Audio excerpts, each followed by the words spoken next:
Hello, this is Noemi Smith, and this is a short review of how a silicone doll, baby doll, is painted. Here is our little model.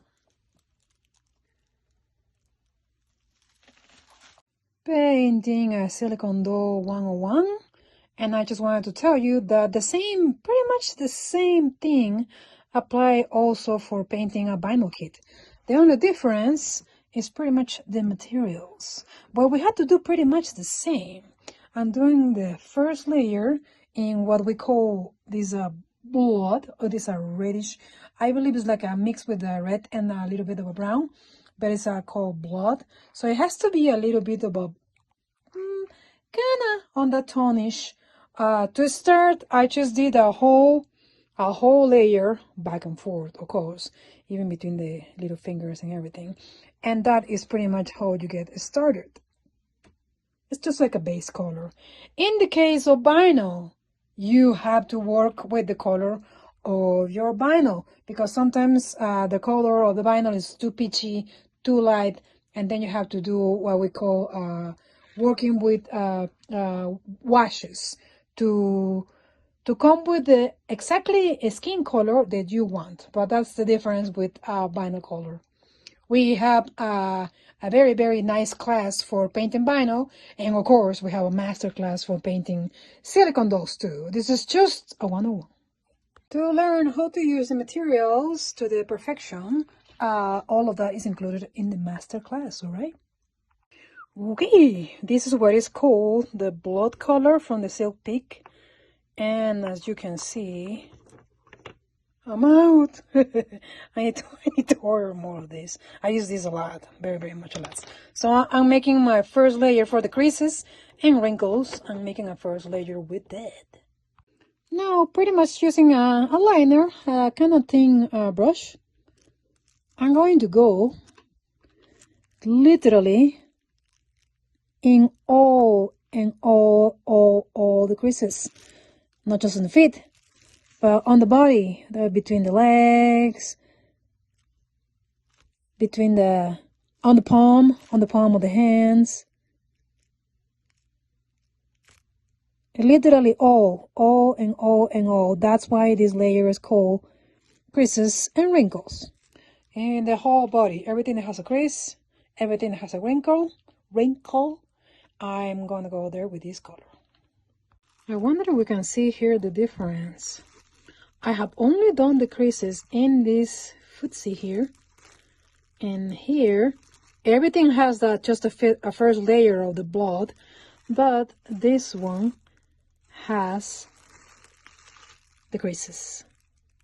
You can instantly start noticing the difference. You see this one looks kind of pale still, and little by little you go adding the colors and literally bringing this doll to life. You probably want to see the face of the baby, huh? Well, here it is. This is how it looks. And this is how it looks just with the one layer of creases. I did the mouth separated. If you want to make an open mouth for a silicone baby doll, that is also included in the class. This is a different, a little bit more intricate technique to do like that. But here it goes. That is just the two layers, the base and the creases.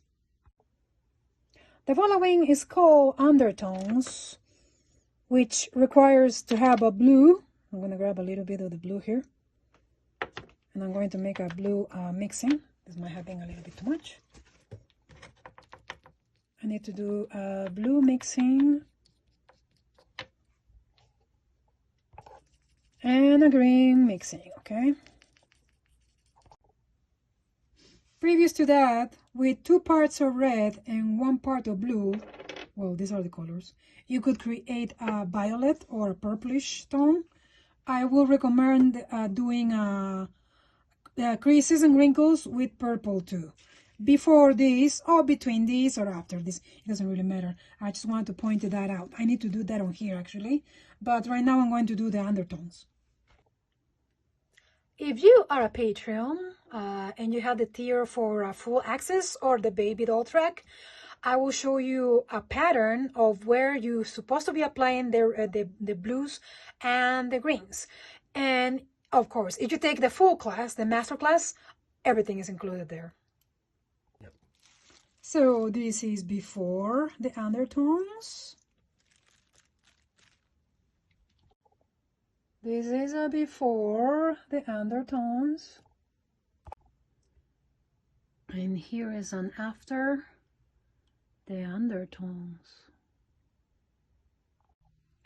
Yeah, you're probably going to tell me that you don't really see much of a difference. I see it in person. This is a tricky part, especially when I'm teaching a class, because we are working in transparencies. The layers are very thin, so to me it does show something. Probably you will be able to see something when we are getting to the part of the skin texture, which is called mottling. And I still have to paint also the veining. The veining is another layer done in blue. So let's keep on moving. You see red and blue make purple. So I'm going to do a layer of purple creases.